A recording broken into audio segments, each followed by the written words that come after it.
दोस्तों, जब भगवान श्री राम माता सीता की खोज में लंका के लिए जाते हैं और लंका पहुंचने से पहले रास्ते में ही समुद्र आ जाता है और वह समुद्र से बहुत दिनों तक दया याचना प्रार्थना करते रहते हैं, लेकिन समुद्र उन्हें मार्ग नहीं देता। ऐसा आज के इस कलयुग में हमारे आसपास समाज के लोग भी हैं। हम उनके साथ कितना भी अच्छा काम करें, कितना भी धर्म का काम करें, कितनी भी उनसे दया याचना या विनती करें, लेकिन वो तुम्हारा उपहास ही करेंगे। वो तुम्हें महत्व नहीं देंगे, वो तुम्हें नहीं मानेंगे। तो वो लोग कैसे तुम्हें मानेंगे, कैसे महत्व देंगे? इसके लिए भगवान श्री राम ने कुछ बातें बताई हैं। वो बातें क्या हैं, आइए जानते हैं वो बातें क्या हैं। रामायण में लिखा है, रामायण की ये चौपाई है कि विनय न मानत जलधि जड़, गए 3 दिन बीत, और बोले राम सकोप तब, भय विन होय न प्रीत। यानी कि विनय न मानत जलधि जड़, यानी कि जो जल है वो अपनी अड़ पे अड़ा हुआ है और वो कोई भी विनती, कोई भी आपका आग्रह मानने को तैयार नहीं है। गए 3 दिन बीत, और 3 दिन पूरी उनको समुद्र की उपासना करने में लग गए। बोले राम सकोप तब, भय विन होय न प्रीत। तब श्री राम गुस्से में बोले कि भय विन होय न प्रीत। जब तक आपका डर नहीं है तब तक आपको सामने वाला मानने को तैयार ही नहीं है। और ऐसी ही समस्याएं हमारे आज के समय में, कलयुग में भी, हमारे समाज में भी है। तो इसीलिए ये बातें बताई हैं ताकि हमें भी समाज के ऐसे लोगों से कैसे निपटना है। इस चौपाई का अर्थ है कि इधर 3 दिन बीत गए किंतु जड़ समुद्र विनय नहीं मानता। तब श्री राम जी क्रोध सहित बोले कि बिना भय के प्रीत नहीं होती।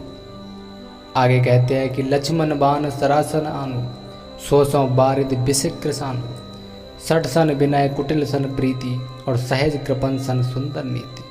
कि हे लक्ष्मण, मेरा धनुष बाण लाओ और मैं अपने धनुष बाण पे अगली बाण का संधान करता हूँ और इस समुद्र को पाताल तक सोख डालूंगा।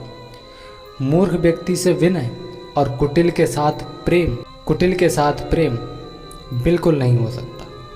अगले कहते हैं कि ममता रथ सन ज्ञान कहानी, अति लोभी सन बिरत बखानी, क्रोध ही सम काम ही हरि कथा, ऊसर बीज बये फल जता। ममता में फंसे हुए मनुष्य से ज्ञान की कथा आप नहीं सुन सकते, उसे ज्ञान दिखाई नहीं देता। और अत्यंत लोभी से वैराग्य का वर्णन आप सुनेंगे, वो वैराग्य की ही बातें करता रहे। क्रोधी से सम यानी कि शांति की बात कभी नहीं सुनेंगे। और कामी, जिसको यौन इच्छा ज़्यादा रहती है, वह कभी भगवान का भजन नहीं करता।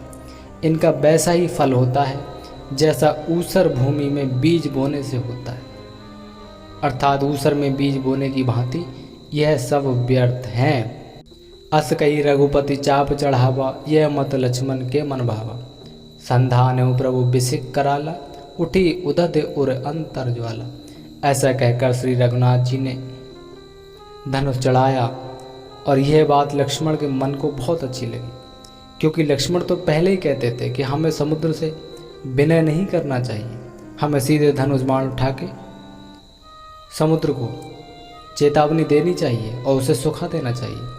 लेकिन भगवान श्री राम मर्यादा पुरुषोत्तम, वो सामने वाले को पहले मौका देते हैं, नहीं मानता तब शस्त्र उठाते। प्रभु ने भयानक अग्नि बाण संधान किया, जिससे समुद्र के हृदय के अंदर अग्नि की ज्वालाएं उठने लगी। मकर उरग झस गन अकुलाने, जरत जंतु जल निध जब जाने। कनक थार भरी मणिगण नाना, विप्र रूप आयु तजिमाना। मगर सांप तथा मछलियों के समूह व्याकुल हो गए, वो मरने लगे, उनकी सांसें चलने लगी। जब समुद्र ने जीवों को जलते जाना, तब सोने के थाल में अनेक मणियों रत्नों को भरकर घमंड छोड़कर वह ब्राह्मण के रूप में श्री राम के चरणों में गिर गया। त्राही माम काटे ही पई कदरी फरई, कोटि जतन को सींच, और विनय न मान खगेश सुन, डांटे ही पई नव नीच। अर्थात चाहे कोई करोड़ों उपाय करके सींचे, पर केला तो काटने पर ही फल देता है। ऐसा हमारे समाज में भी है। हम चाहे कितना भी लाभ पहुंचा दें, कितना भी फायदा क्यों ना दें, लेकिन वह व्यक्ति हमारे साथ बुरा बर्ताव ऐसा करेगा कि वो बिना दंड के झुकेगा ही नहीं। जैसे चाहे कोई करोड़ों उपाय करके सींच ले इस केला के पेड़ को, लेकिन केला काटने पर ही फल देगा, वैसे नहीं देगा। नीच विनय से नहीं मानता, वो दया भाव को नहीं मानता, वह डांटने पर ही झुकता है, सही रास्ते पर आता है। सभय सिंधु गई पद प्रभु केरे, क्षमहु नाथ सब अब गुण मेरे। गगन समीरे अनल जल धरनी, इन कई नाथ सहज जड़ करनी। समुद्र ने भयभीत होकर प्रभु के चरण पकड़कर कहा कि हे नाथ, मेरे सब अवगुण, मेरे सब दोष क्षमा कर दीजिए। हे नाथ, आकाश, वायु, अग्नि, जल और पृथ्वी, इन सब की करनी स्वभाव से ही जड़ है। इनका स्वभाव ही ऐसा है कि ये अपना रास्ता नहीं बदलते, और ये सब आपकी स्वीकृति से ही हुआ है। इसलिए अगर आप चाहें इन्हें छिन्न भिन्न करना तो कर सकते हैं, आपको पूरा अधिकार है। तब प्रेरित माया उपजाए, सृष्ट हेतु सब ग्रंथ निगाए। प्रभु आय सो जही कहे जस अयई, सो तही भांत रहे सुख लहे।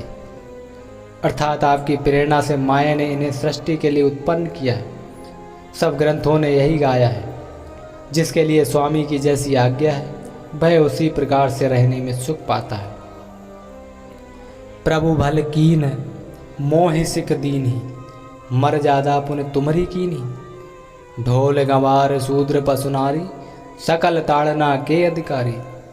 अर्थात प्रभु ने अच्छा किया जो मुझे दंड दिया, मेरा अहंकार तोड़ दिया। किंतु मर्यादा यानी कि जीवों का स्वभाव भी आपकी ही बनाई हुई है। ढोल गवार शूद्र पशु और स्त्री, ये सब शिक्षा के अधिकारी हैं। इनको आपको शिक्षा देना ही पड़ेगा, ऐसा समुद्रदेव भगवान श्री राम से कहते हैं। प्रभु प्रताप मैं जाव सुखाई, उतर ही कटुक न मोरी बढ़ाई। प्रभु आज्ञा बेल सुत गाई, करो सो बेग जो तुम ही सुहाई।